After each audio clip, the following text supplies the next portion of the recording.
Coco? Why is the cockpit filling up with weird orange liquid? Is this Tang? Sure, it's Tang. Drink it in, buddy. But I'm allergic to oranges. No! Oh, once your lungs are filled with Tang, you'll feel a flavor explosion to the extreme. Can we really do this? KyleZilla was our friend. We have to, Coco. This is the reason Kawaii-Fi exists. But Kaido, is it? Coco, launch the Ava.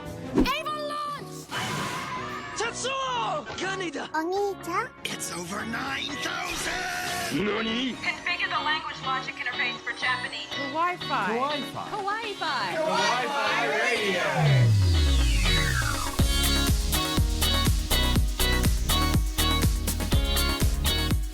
Konnichiwa and welcome to a new episode of Kawaii-Fi Radio, the podcast where we look into the world of anime and manga. I'm your host, Coco. Haha. And joining me are my co-hosts, Kyle and Kenny. New phone, who dis? Hey, hello. How are you guys doing? I'd be substantially better if you hadn't recommended I watch Sarazanmai. Well, I had to introduce you. You had to understand the context. You had to But understand. did I really? Yes, I you don't did. understand the concept. And it also gave me this great opportunity for an evil laugh. Yeah, I did notice. If for those who aren't aware what we're talking about, Sarazanmai is an anime about Kappa that's airing at the moment. Give it a go. Don't. See how you go. So You this is try it Coco's out. fault, and I may never be the same again. This may be advanced level anime. If you are used to weirdness, if you have seen stuff like Maria Holic or some other just abstract oddities in The the key past. phrase I uttered through every episode is I didn't need to see that. Yes, Oh, but, yes. but maybe we just need to watch more of it to understand the context and then realise that we did need to see I would that. like to point out that the team over at Anime News Network did a recent review on this. Oh, yeah? They're 10 episodes in and they still can't figure out why they're watching it. So I think that says all you need to know. To be honest, rewatching episode 1 did give me a bit more context, Well, obviously. 'cause firstly, there's the very odd musical piece in every episode. yeah, and they seem to know exactly what they're doing when they're doing that Yeah, little it's very dance and almost Sarazanmai Power thing. Rangers-ish. It's Yeah, like yeah. they do their Kind of poses Sailor and they Moon. use And their powers. that being yeah. said, the opening and outro songs are really great, and the animation is Oh, really great, but yeah. the plot, how it's It's playing out, just stunning. no. The sheer production value of the outro, the Oh, it's beautiful. the And photography, the real world photography meshed with Yeah. the animated things, very reminiscent of like a Gorillaz music video.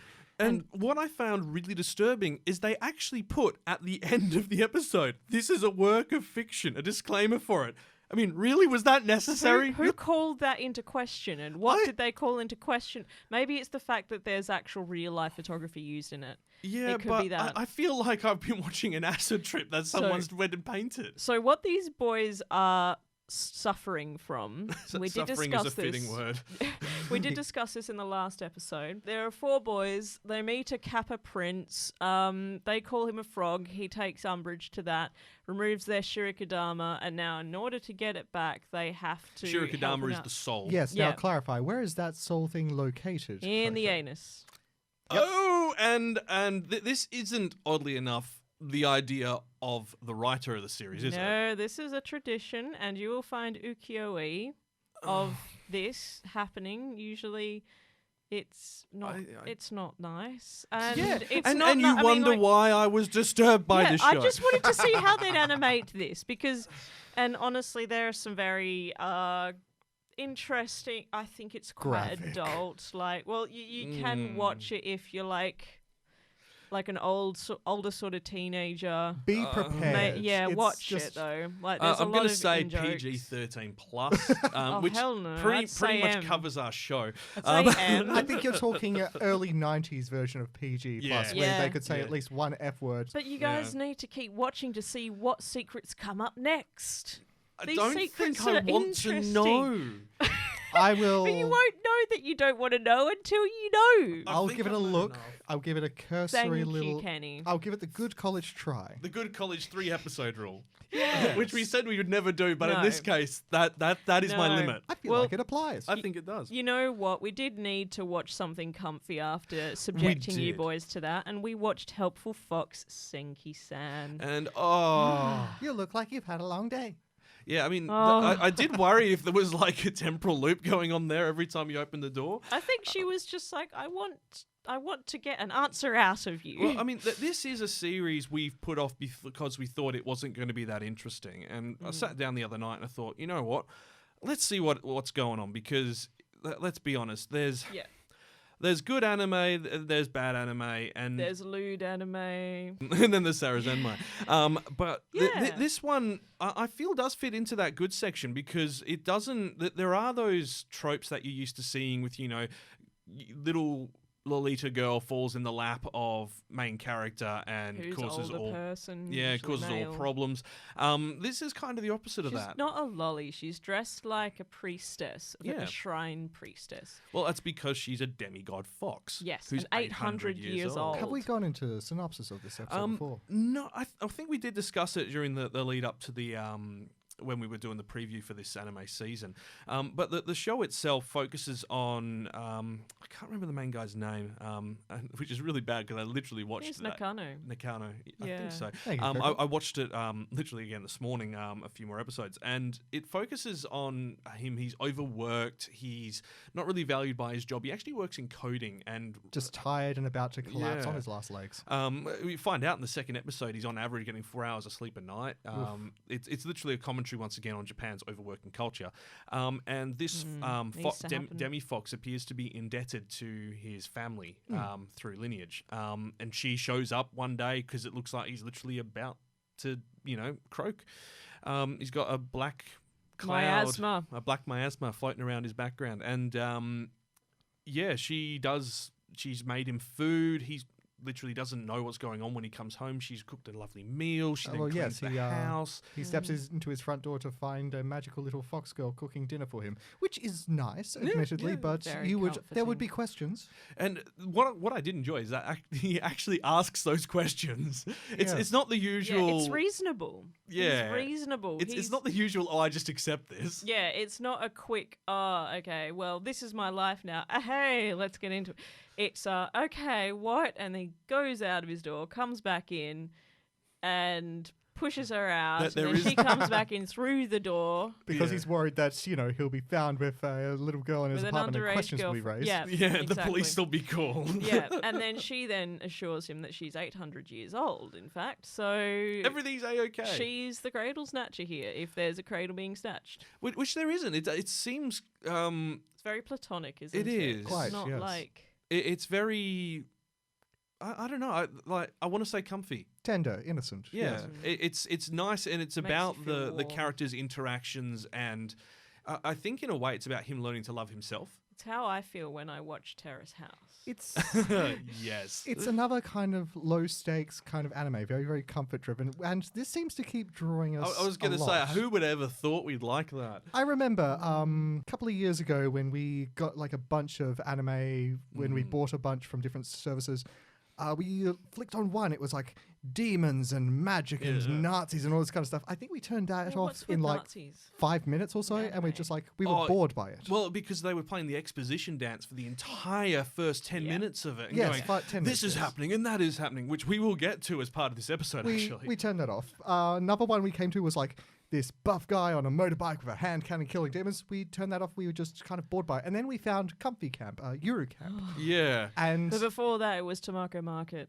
yes, Yeah. we Which keep was getting also drawn in by comfy. the comfy ones. And There's then also, what was it, Encouragement of Climb, which is basically Comfy Camp but climbing mountains instead. Sakura Oh. Quest, which was Oh, amazing. Sakura Quest, even not from a comfort level, just from like a story-driven narrative, it was beautifully well done. I'm like, happy that you sort convinced of- me to give that a chance. Yeah? Mhm. Oh, I'm glad. Mhm. It's so lovely, isn't it? And It you can was. relate to the characters. But on the note of relatable, we're going to talk about characters you usually can't relate to in this episode, and we will definitely get very in depth on that when we start talking about Gundams. Oh, I thought you were talking boy. about Godzilla, but we No, did that last We week. did that last Oh, week. I can we relate put you to and the his- robot to fight the Godzilla version of me, and then, I was your Again- father. A Gendo can- version of... Wait, no. That's not true. That's impossible. Search your feelings, you know it to be true. You No. know what? I can relate to Godzilla. What, you just want to wreck stuff? A lot of the time, yes. Yeah, usually not the people I love. Oh, Just that's other good. people. Yeah, just other people. Yeah. So this episode, we're looking at one of anime's most unique genres, the giant robot anime, more commonly referred to as Mecha. Now, alongside the countless series of Gundam, we've seen live action films, animated features, and of course, hundreds of series in this genre over the years. And we'll be taking a deep dive into the history of Mecha anime, its origins, cultural significance, before we look at two examples of the genre's most well-known franchise, Gundam. We'll also be looking at a more unique entry into the series by esteemed animation studio Gainax, but it's not Neon Genesis. More on that reason later. But for now, let's head to the newsroom. Making headlines. Really? Sort of. Anime news.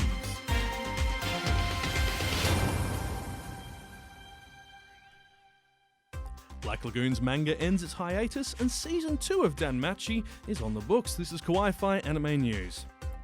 Upcoming anime film Ride Your Wave has been nominated for the Best Anime Award at the Shanghai International Film Festival. The film is written by Yoshida Raiko, who wrote both Lu Over the Wall and A Silent Voice, and is directed by Uesana Masaki, who previously directed Night is Short Work on Girl and The Devil Man Crybaby OVA. The story follows surfing college student Hinako, who moves to a coastal town. During a wide-scale fire, she meets a firefighter who also loves to surf called Minato. And it seems Season 2 of Is It Wrong to Pick Up Girls in a Dungeon will be heading to our screens a lot sooner than expected. Next month, in fact. The continuation of Belle Crannell's adventures will hit our screens as part of the summer anime season, premiering on July 12th, late in the evening. The series film The Arrow of Orion has also hit cinemas in several countries outside of Japan, showing in Southeast Asia, Mexico and Australian cinemas over the past month. It's due to air in the US from the 23rd of July, but there's no confirmed date for the UK and European openings just yet. Staying with upcoming anime, and the adaptation of boy love manga Given will air in Fuji TV's Noitami Na program block, the first time an adaptation of a boy love genre has done so. The story centers on musician Ritsuka, who plays guitar but has lost interest in playing. Upon meeting Mafuya and hearing him sing, Ritsuka's love for music begins to return. The series is written by Ayana Yuriko, who adapted both seasons of Bang Dream. Also, a release date is the occult firefighting anime Fire Force, due to premiere on July 5th.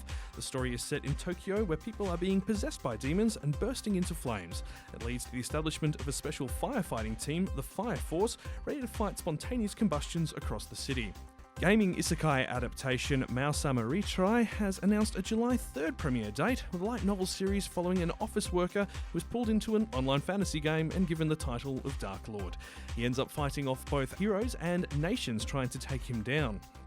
Staying in the isekai territory, delayed series Arafureka, From Commonplace to World's Strongest, will be airing from July 8th, 15 months after the series was originally planned to debut.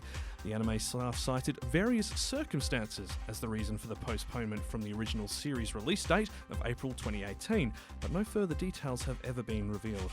The series sees a whole class summoned to a fantasy world where they are treated as heroes and asked to save the human race, but Hajime Nagumo receives a weak skill, resulting in being bullied and ridiculed by his now godlike classmates. Dark fantasy anime Fairygon will be returning to our screens later this year, following confirmation the show's second cour will premiere in October. The second part of PA Works' original anime will again be simulcast for Western release by Funimation, following this season's climactic finale. The Blu-ray release will feature all 24 episodes over 8 discs for their Japanese release, though no details on the international release date have been confirmed yet. Ultra Jump magazine has confirmed the anime adaptation of Amagi K's light novel series Assassin's Pride will premiere in October as part of the autumn anime season. The series is set in a world where only noble families gain magical powers. They then use these to fight monsters. Heading to the bookshelves, and mercenary pirate drama Black Lagoon will be resuming publication after multiple hiatuses since 2014. The announcement came from Monthly Sunday GX magazine's Twitter account, with a statement saying writer Hiroi Rei is resuming the series in September, with more surprises planned for the series. And light novel isekai arachnid series So I'm a Spider, So What is getting a comedy spin-off manga on Kadokawa's Young Ace magazine. The novels have been running since 2015, and along with its manga adaptation, the series has sold a combined 1.2 million print copies. An anime adaptation was also confirmed at last year's Anime Expo, but no time frame has been given on the project. And that's your anime news for the week ending June 16, 2019. Well, Yeah, I realise I did talk a lot about new animes, but that's pretty much what the news is at the moment. Fair enough, but I want to know more about these spontaneous combustions. Yeah. It is a thing. It's got a Yeah. Wikipedia entry, so It's You know. the artwork and style for it is very interesting looking. The main character almost looks like he's a fire starter, a twisted fire starter.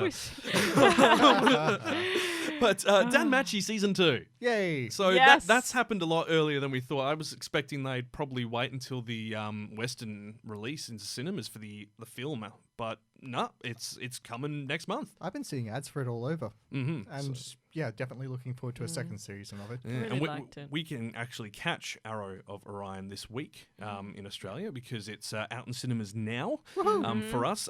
Unfortunately, there's no UK or European release date yet for it, which is really unusual. But me and Coco were discussing this, and we think we figured out why. Oh. The major distributor who looked after the Danmachi series, Manga UK, just got bought out. Oh. Which- by who? that's gonna. I believe it was Funimation. Oh. Which is, it's fine because that's, that helps expand their database and all that. But it means that obviously while they're going through that amalgamation of two companies, that could cause problems with distribution rights and, delays. That's a terrible shame. Yeah, I'm pretty sure you'll be happy about Fairygon getting its second part confirmed. I've only been able to watch like the first half of the first season, but yeah, I'm quite enjoying the sheer amount of action and visceralness I was of this quite series. impressed. I thought after like the first episode, we'd be playing good old exposition dance for like 3 episodes, going, "This is the Yeah. world, and this is how it happened." It's quite gritty, isn't it? Mm-hmm. There I'm are enjoying it. repetitive elements. I mean, the villain is... I feel like I've seen him before in a bunch of different animes, but I feel like I don't have to worry about that with it. I can sit back, relax, and just enjoy the supernatural horror. Oh, which is always good. And Black Lagoon manga is returning too. I still haven't read the manga, but I love the series, except for that weird bit at the end where they always play the depressing music. Yeah, for season one's, I mean, for some reason, TV Database listed as one massive season for all 3 seasons, and Roberta's Blood Trail is listed as specials, and it's like, you realise Yeah. even in Japan they're listed as season 1 and season 2, not core 1 and core 2. Yeah. But that's my own little rage at them. But I mean, that series has been going on for a very long time. I remember watching that way back in the South. Yeah, well, back in 2014, the manga went on hiatus. I can't remember quite the reason why, but it then came back in like 2017 for like 18 months and then went back on hiatus. The manga writer had health problems, which, to be honest, for long-running manga, we see this quite a lot. I mean, the team behind My Hero Academia, the amount of times you see notifications saying that they've pushed back one of the week's episodes by another week because there's been health issues, which I think literally just means that someone got the flu and everyone in the office went down. That's probably true. That Yeah. it's very contagious. It is, especially this year. I mean, we Yeah. had to delay even our podcast because we were all off Yeah. absolutely crook. Indeed. You guys just need to eat more garlic and horseradish. I don't want to smell like a sewer. Yeah, so, it's a you small know. price to pay, though. But we should move on because today we are talking about my favourite topic, which is giant robots. And it's only my favourite topic because of Neon Genesis, but we'll get to that in a minute. Kawaii-Fi Radio.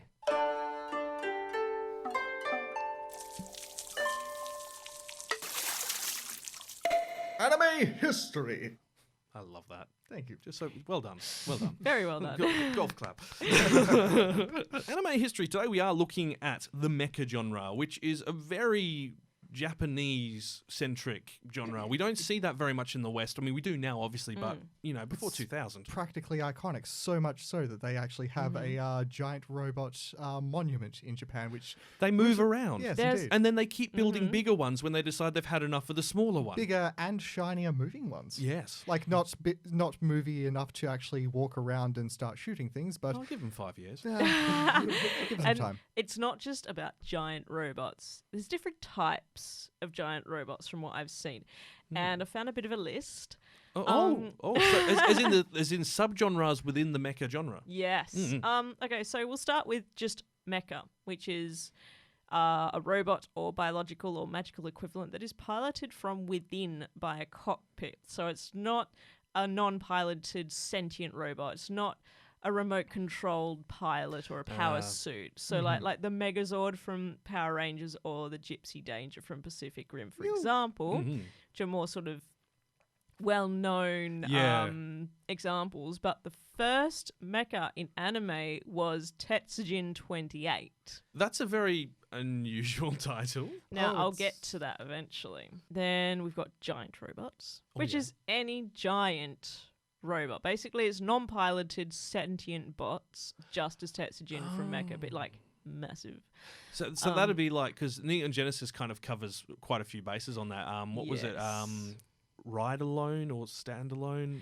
The nuclear robot that they had in, I think it was episode 14. It was meant to be a replacement for the Evas. And it was its own self-piloting thing. Yeah, remotely operated. There's also super What a robots. terrible idea. And these are mecha that are basically superheroes. The laws of physics don't really exist. Their weapons are usually real outlandish.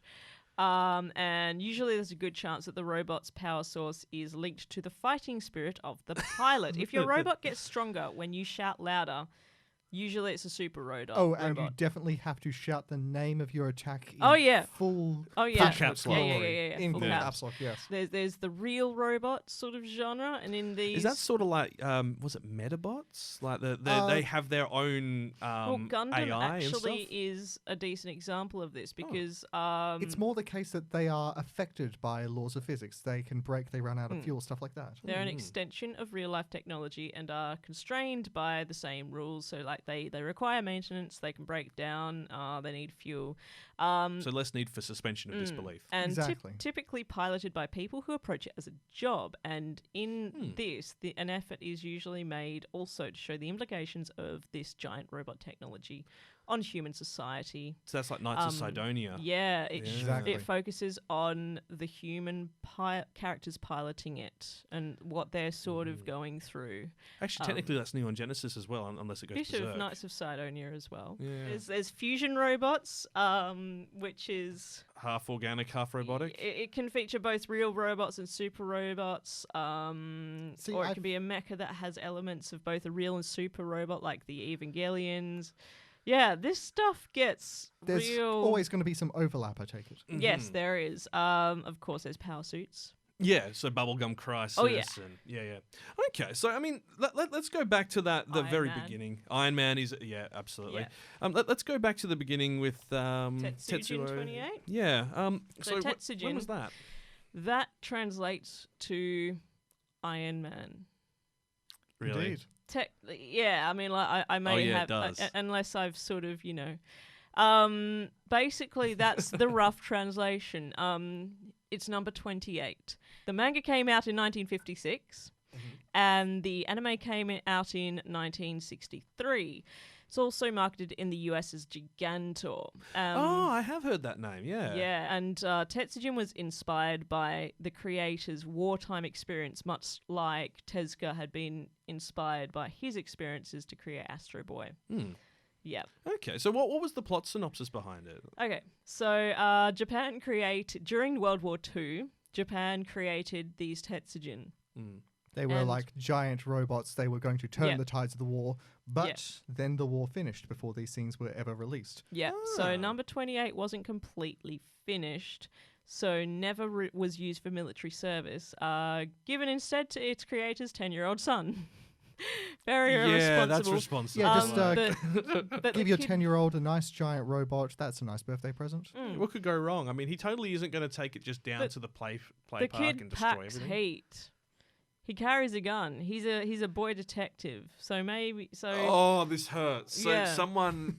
interesting I'm seeing enough, like 6 spin-off animes that have come from this idea. So This is and you know what else came from the work of the creator? It inspired JoJo's Bizarre well, Adventure. it is Him and equally his work. ludicrous. somehow this all makes sense. Yeah. Fun fact about this one, though. It wasn't Tetsujin. It was me, Dio, all along. Thank you, Kyle. Yeah, so I've harped on about like how there's almost no originality in Hollywood anymore. That like there is repetition and rehashes and so many remakes. But Tetsujin has had a live action movie in 2005 it had a PlayStation 2 video game just the year prior to that. It's like, Wow. this is another one of those sort of beloved properties that people just sort of keep around for as long as they can. And I was actually quite surprised to discover some Neon Genesis video games a few years back. oh yeah, It's quite surprising how, obviously, especially during PS1 and PS2 days, we did not get a lot of the Japanese games internationally. which is a crying shame. There's a lot of anime adaptations that are turned into games, which I was really quite surprised by. I was not expecting to see as many as there were, especially that early on. With Tetsujin 28, remember how his number 28? Yep. What do you think happened to the other 27? Monster of the Week boss fights. Pretty much. Oh. Yeah. They rock up with varying consequences. Anyway, so. Is the consequence on the plot? Because that sounds literally, as you said, Monster of the Week cookie cutter. No, though. This is like 1956. Yeah, that's true. We would consider these sort of things cliche, but this is the sort of thing that wrote the cliche. Yeah. Yeah, pretty much. And while Tetsujin was a mecha and was controlled remotely. Oh, okay. Mazinger Z, Zeto in Japanese, was the first to feature a pilot. So this is kind of the start of the Gundam idea where you are inside the robot and pretty much, piloting yes. it. Yeah, Okay. pretty much. The manga and the anime came out both in 1972. Again, and inspired by Astro Boy. The creator, Go Nagai, was also inspired by Tetsujin 28. This was a very, very popular show, especially in 1980s Mexico. So therefore, and who do we know that made a very big, massive movie? Guillermo del Toro. Yep. He was very inspired So this by is where Pacific Rim was birthed. Yeah. From watching Mazinger Z. So this is actually a really cool story as well. And it was revolutionary not only that it had like this was the first sort of piloted mecha kind of anime, it also featured the first woman super robot. Aphrodite A was its name, and it As in a robot which had a feminine appearance? yes, Oh, okay. it had but one attack, and that was to fire rockets from its boobs. Yeah, that makes sense. You know, It has Japan. another interesting character who's the right-hand man of the main bad guy who's called Dr. Hell. He's Yes. part of the Japanese archaeological team. That he's the only he's a- German part of He's that a team. German doctor who works in archaeology called Dr. Hell. I think he's so- digging for something. They I think did- he's digging for the fact that he's the villain. So they discovered prototypes of these titans. So Mazinger. Is this the old robot? So they discovered these prototypes that were made from something called super alloy Z, in turn forged from the element japanium, found only in the sediment of Mount Fuji. Hasn't that been done in Godzilla at some point as well? In a feel- bunch of things, I'm Yeah. positive that Code I Geass feel had like something to it. they've got all of this sort of this recycling idea amongst some of these creators, you know, that like Mount We'll just keep Fuji going is for where it. it's at. Mount Fuji is always given a certain gravitas in Japanese culture. It is of course, you know, big and iconic of the land. And it's also a big part of the religion as well, even. So no wonder that it would have, you know, feature and appear in a bunch of these kind of things. So basically, Dr. Hell, when he discovers this, That He is a sentence you didn't see yourself saying today, isn't it? Mr. President, why would you When- hire a man named Dr. Hell? He's clearly evil. he goes a little bit power hungry, goes a bit nuts, decides the don't say. research team has to all die, manages to They all have kill to. It's the only almost option. all of them. The only person who survives is Professor Kabuto, who escapes and goes to warn people. Well, how convenient, Yes, Kabuto, with yes. his hard shell escapes. Yes. Of course, you turned it into a Pokemon reference. So That's he a reference off the original idea. So Professor Kabuto has seen these, so he constructs Mazinger Z, and is it a case that there's other Mazingers and Mazinger Z is? I was trying to figure it out. I'm very sorry. I haven't actually watched this. Well, it's a bit hard to track down considering how old it is. It is. From what I can tell, You don't know? no. I found some old clips of it on like old kind of fan pages and stuff, but only ever like 30, 40 seconds each. Yeah. Like adorable kind of just like very, very nostalgic animation from the kind of the golden age of the mecha anime. Okay, and I guess that from there, that has then birthed a lot of similar ideas. I mean, we know Gundam is huge, for instance. And that was one that basically followed on from this. That was the next big contender. Which also explains why so many Gundam series mention Gundanium. I haven't gotten to Dr. Hell's sidekick yet. Oh, apologies. Sorry. I've got more story. Well, make it snappy. This is Is a he good called story. Dr. Devil? So no, Professor Kabuto constructs Mazinger Z, just finishes it, but a bomb is planted by Dr. Hell's right-hand person because Baron Ashura is half man, half woman, literally split down the middle. One side is man, one side is a woman. Look it up. And as he lays dying... I just had an awful thought about how that applies to certain regions of the body. Let's not think that's about really that. I don't... nasty. No.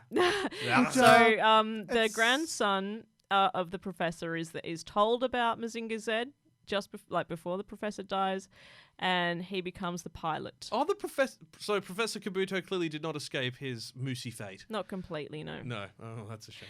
So you know how there are big robots in Japan, like actual big physically built robots. Oh, yes. There is one that exists of Mazinger Z. Hey. It's not in Japan. Mexico? Spain. This is a very international span. So- No one expects the Spanish giant robot inquisition. In the early 80s, developers began work on a planned suburb of Tarragona called Mas del Plata, and a massive statue of Mazinger Z was constructed to guard the entrance to the community, but funding ran out. So the only part of it that's actually there is Mazinger Z. It's still there. They've got the statue. They spent all the money on the statue, but couldn't build the community. Went bust. Yeah, he's 40 foot I tall. like how their priorities were in order. I liked it too. All right, so let's move on to Gundam, because that did kind of follow on immediately afterwards, and it has become almost synonymous with Japan's mecha genre. Gundam is one of those series that began around a similar time. So 1979 was the first Mobile Suit Gundam. It essentially borrowed all those ideas from Mazinger Z and turned it into it. But we see those influences in other areas. Like we've got Gurren Lagann, which we'll get to later. Neon Genesis, Evangelion. We've got Code Geass, which is a bit more on the side of I can't remember which one you said it was, but the one where it's focusing more on the pilots than on the actual robots themselves, which is very much the case. Like they roll out the real robots. Yeah, they roll out the new robot, but it's not a big deal. It's a new tool. It's not the core focus of it. And that kind of leads us very nicely to where the Western adaptations came in, because we started seeing in the 90s and late 80s, there's a small production company called Full Moon Pictures. Oh, this is where you want to Yes. Now, Full Moon... I saw Neon Genesis when I was quite young, and then I saw Gundam Wing in the early 2000s. And during that, I remember going very vividly, going to the video store and seeing on one of the boxes, and this is a good old VHS cassette, and seeing Robot Wars. Mm-hmm. A 1991 film by Full Moon Features. Now, Full Moon Features, you probably haven't heard of them because they've changed their names, haven't they? About How many 9 times. I mean, you'd call them B grade, I guess. I mean, you could call them B grade, but I don't know if that's... I think you need to go down a few letters. Maybe D? We could say R grade F. for a robot.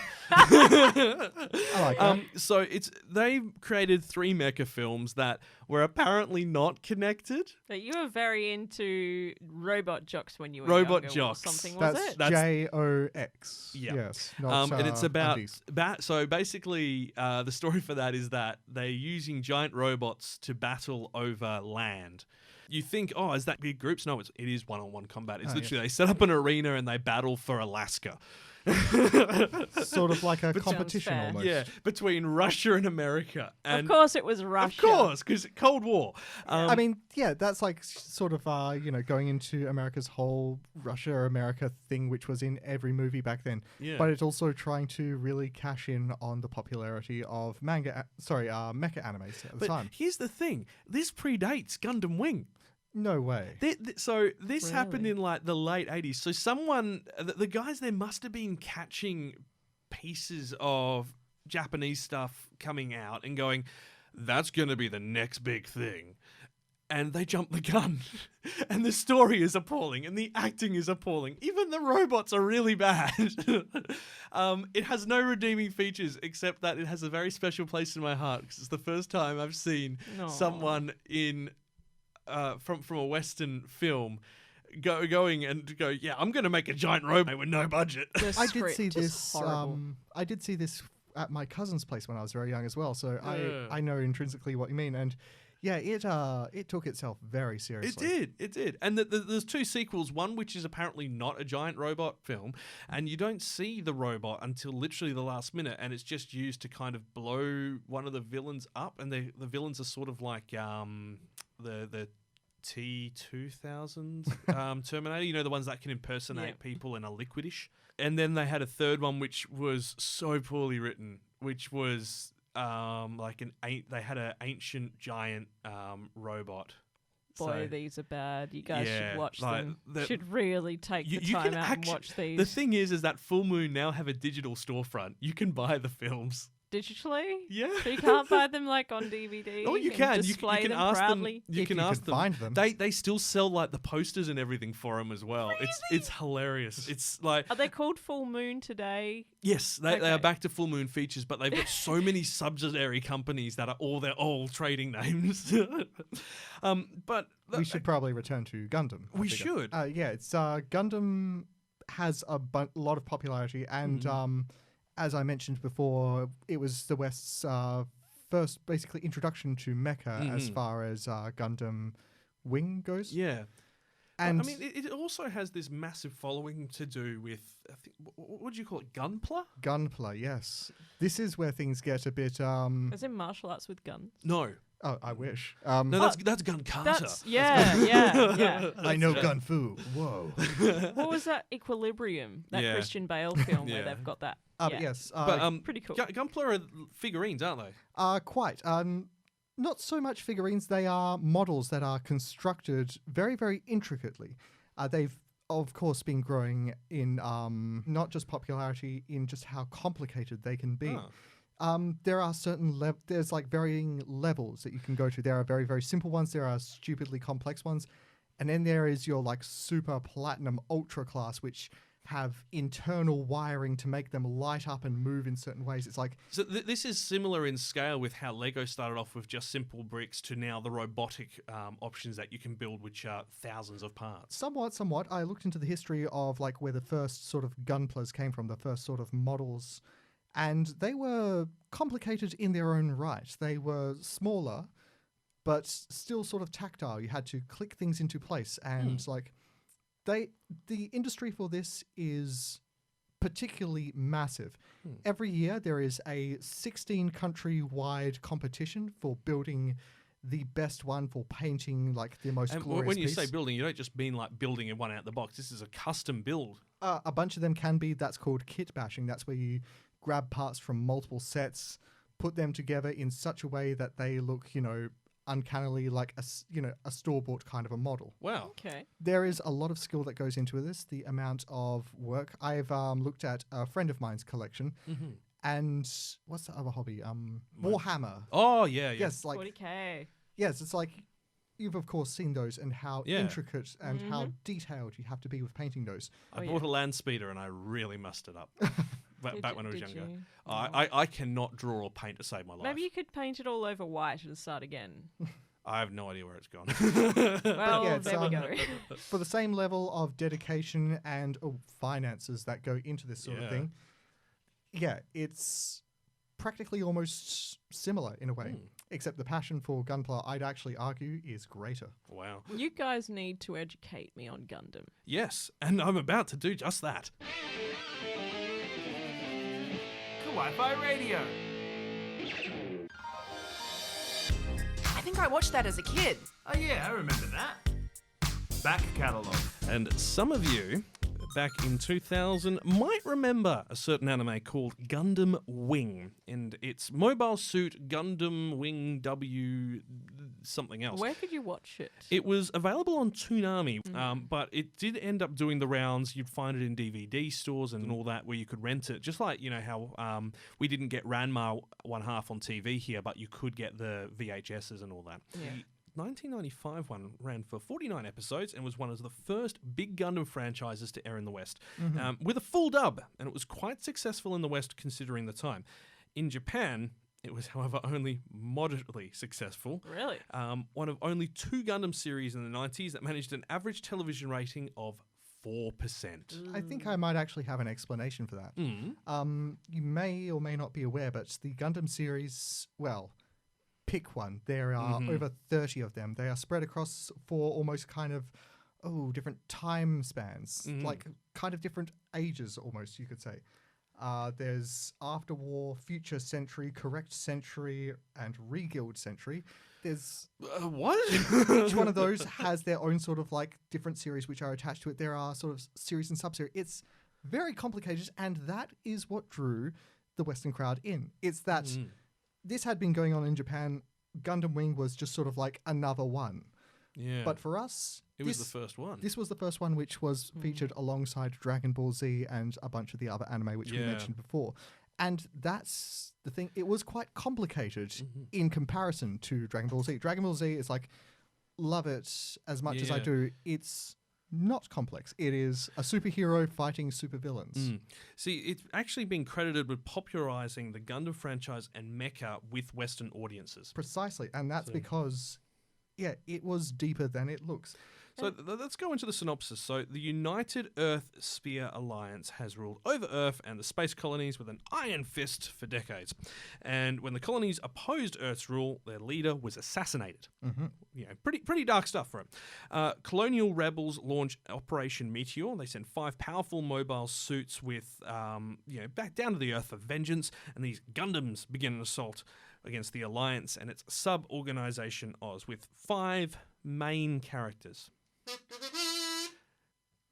You just had to do it. I was just waiting. You just Where have you been hiding that thing? So I wanted to know, because a lot of what I've heard from you guys sometimes from Gundam is the whole love theme they've got going on. Could you explain that to me? The power of love. In one series, what was it? The Super Robot, how it is powered by fighting spirits. Yep. It was powered by Love. passion and the power of love at one stage. Wow. Yeah. That So sort of the appealed. louder they yelled, the more love they felt in their heart, the more powerful the robot was. Yes, it's you will get things like you this. could argue that Red Line, how that ends, that love his that car is film. powered by love in that last moment. I'd say we got to have a We've entire segment for we've that got to later. do a. We will come back to Red Line. It is just one of those seminal anime films that it sets the bar at a whole other level. Of course. It's beautiful. Now I watched this as a kid, Gundam Wing, and it was my first exposure to the Gundam franchise, like many others. The dub and anime have not aged well. Oh no, dubbing. It ain't dandy. Well, How many of them can this carrier catch up with? Just one. The one headed for Eastern Eurasia. One would do just dandy. Ooh, boy. one would do just dandy. Now, I reckon we are going to have a very long conversation on subbing versus dubbing later on. We because will. Yeah, it's it something needs that to be is not aged. It needs to be talked about. But I do need to point out how appalling this dub is. And I have a few selections from just the first 10 minutes Let's of the hear first 'em. episode to show you. Let's wake him up with our machine gun. No machine gun for him. Roger that, mission. I'll return right now to shoot down the Oz carrier. It transformed into a mobile suit. He's intense. Perhaps. It moved. Never mind, just shoot!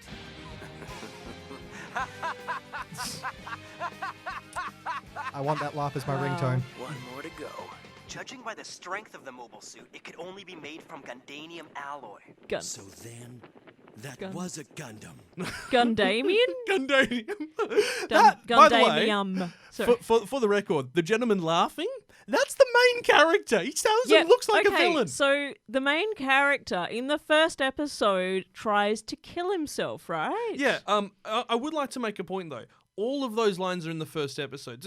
Do you think you could use any of those in a normal context? It's beautiful. Could come up. I'm going to try and use Dandy. Driving to the shops. All right, hang on. Let's give it a shot. Let's pretend we're driving to the shops with epic music. So, Kenny, do you see that car in front of us? Yes. It moves. There's just one of them, and one is just Dandy. Oh, I could definitely go and buy myself a nice cup noodle. No cup noodle for you. Oh no! I need to get better at my evil laughs. You do. But you can see like the way it was written, the way it was scripted is so cringy. I believe that's a loss in translation. Yeah, I was even gonna at say. 13, I could tell it wasn't right. I could. You were just like, no, I'll put Yeah, up because the melodrama love. is part of it, though. It is. Yeah.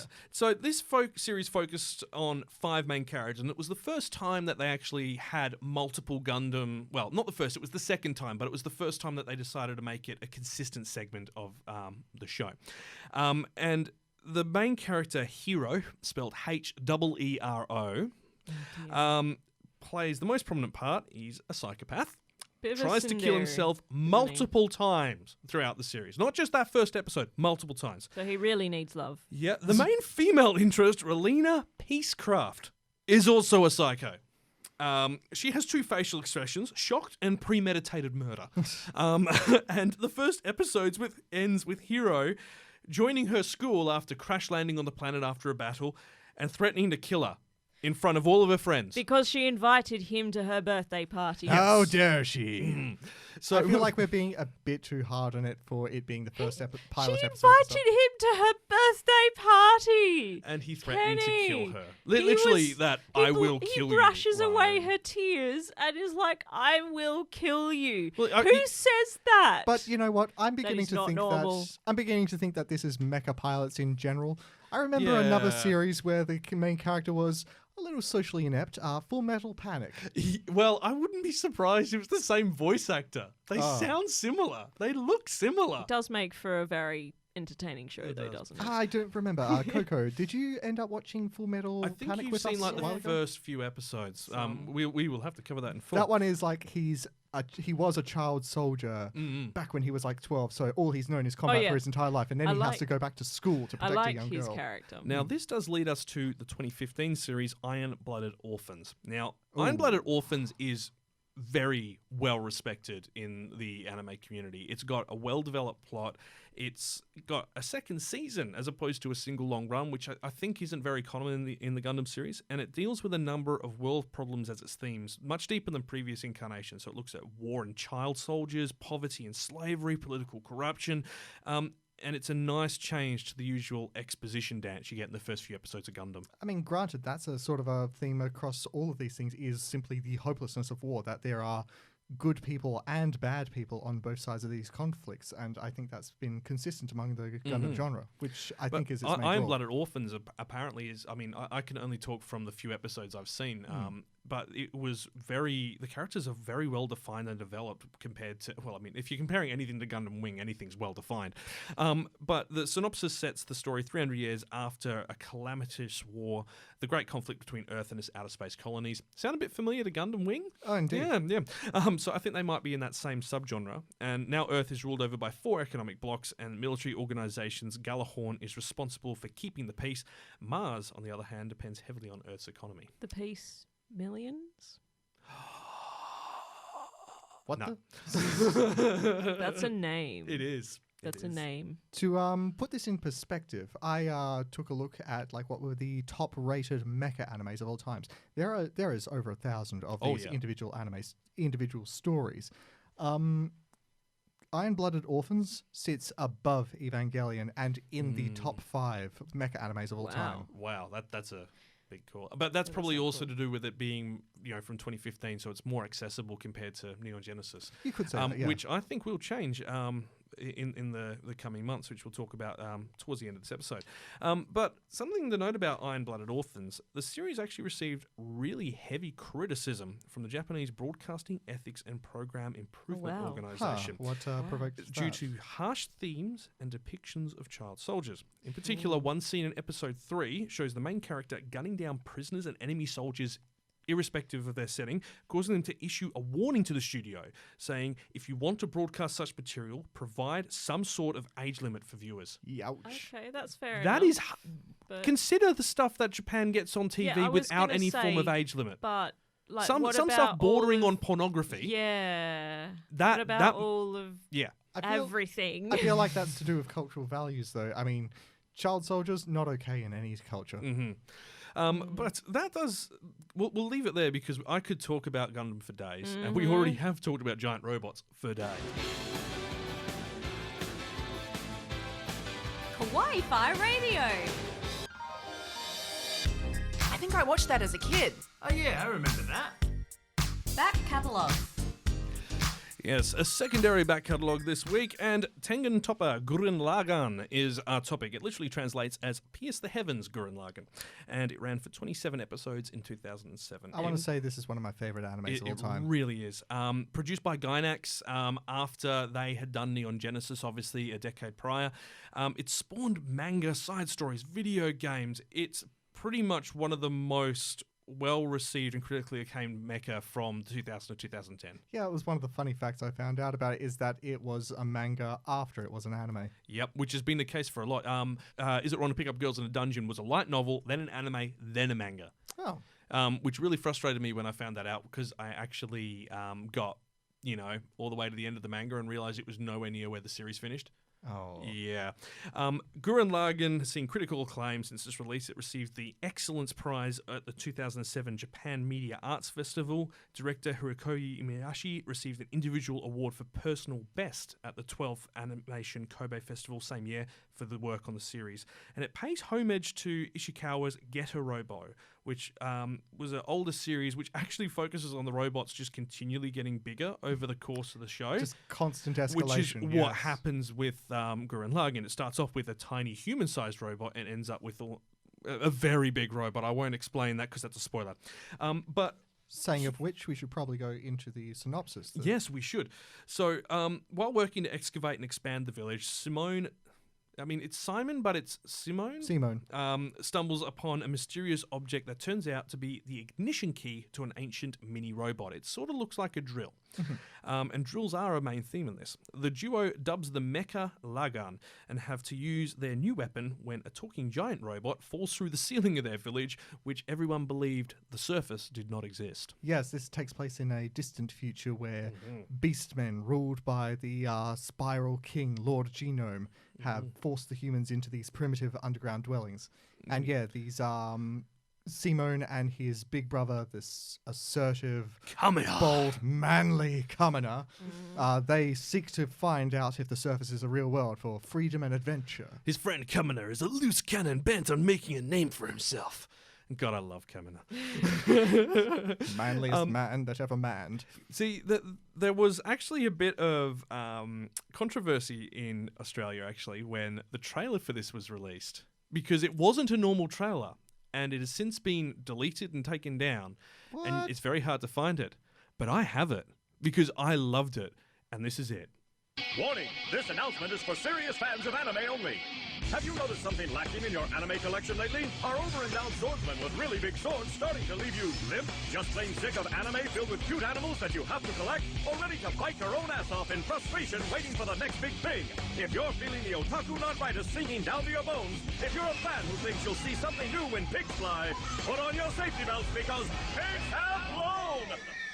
Bye-bye, cute animals, the studio that turned anime on its head with Neon Genesis Evangelion and the creators of Fooly Cooly have united to create the panacea for the next generation of anime entertainment. Get your full daily dose of girls with guns, robots, explosions, plus a whole lot of bleep that's too crazy to describe, and a generous dose of that famous Gainax bounce. A boy becomes a man becomes intimidated, and a woman becomes whatever she wants. A new generation. So you can see why that might not have gone down too well. Are you kidding? Yeah. That's one of the best things I ever. loved it. I thought it was great considering the state of it. But on the note of Kamina, he's an amazing character. I mean, Simone is the main character, but Kamina as a sort of a folly to him is great. And it's no more demonstrated than the way he cheers Simone on like this. You dumbass. Kick logic out and do the impossible. I know you can do it, buddy. But I don't. Listen, Simone, don't believe in yourself. Huh? Believe in me. Believe in the Kamina who believes in you. I love that line. It's just so daft. That And it's pretty ridiculous. good. So indicative of the whole series. Kick logic out and do the impossible. And that is literally what happens. This goes into the whole super robot genre where one's fighting spirit and one's personal beliefs play into like what your giant robot can do. Now, I mean, let's be honest, the solution for everything in Gurren Lagann is get a bigger drill. Precisely. But the series, it's just so well balanced. Like, even just the first 8 episodes alone, you get several overarching stories which culminate in a big event before leading on to 2 more major story arcs. And it's not done in a rushed way despite the short time frame. Like, there's good character development. You learn about the characters, you feel attached to them, and you actually care about, you know, what they want to achieve now that they've escaped their hole in the ground. And it's literally the difference between sitting there and just knowing your local suburb and exploring the world. It's literally trying to show you the difference that is to a person's world perspective. It's amazing. And considering the studio where this came out of, the people who made Evangelion and Fooly Cooly, which was a massive style shift. Oof. Yep. Yeah, they knew they were onto something when they were making this. This was always going to be just one of those big things that lasted for decades. It will. And I'm definitely going to go and return to watching it just after this episode. I think I might have to as well. It is available on most streaming services. If you haven't seen Gurren Lagann, really check it out. This is one of those must-sees. It is. Like, I mean, you might not like giant robots, but that's only just part of the story. It's more about the people. It's not a massive part of the story. Yeah. Kind of is later in the series around the end, but we won't go into that because massive spoilers. Massive spoilers. Massive galactic size spoilers. Kawaii-Fi Radio.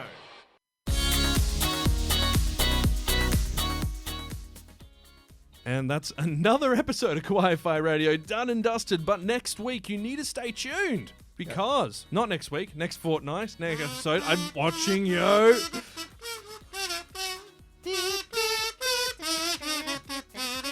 Yes, we haven't mentioned Neon Genesis in full for the last 2 episodes for a very good reason. Well, we've mentioned it, but... Well, not in full. We haven't got into the history or the talk about it. And that's because next episode is a special episode. We have the anime season in review, and Neon Genesis has landed on Netflix worldwide.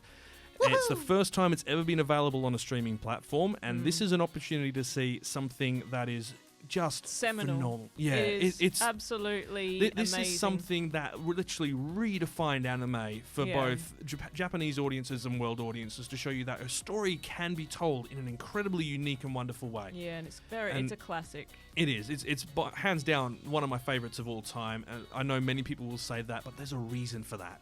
And you mightn't be into giant robots, but it's worth having. Yeah, all the hyping it up. Yeah. There's a reason to hype it up. And the 4th film should be coming out next year, I believe, of the reboot series.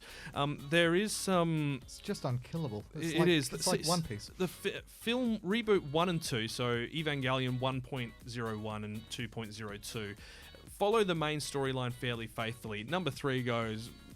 balls to the wall and just goes absolutely off the chart with a completely different story. So you get so many different experiences from it. Either way, we'll be back next Sunday week. Same wacky time, same wacky channel. And between now and then, enjoy yourself and watch some anime. Goodbye! See ya! Adios.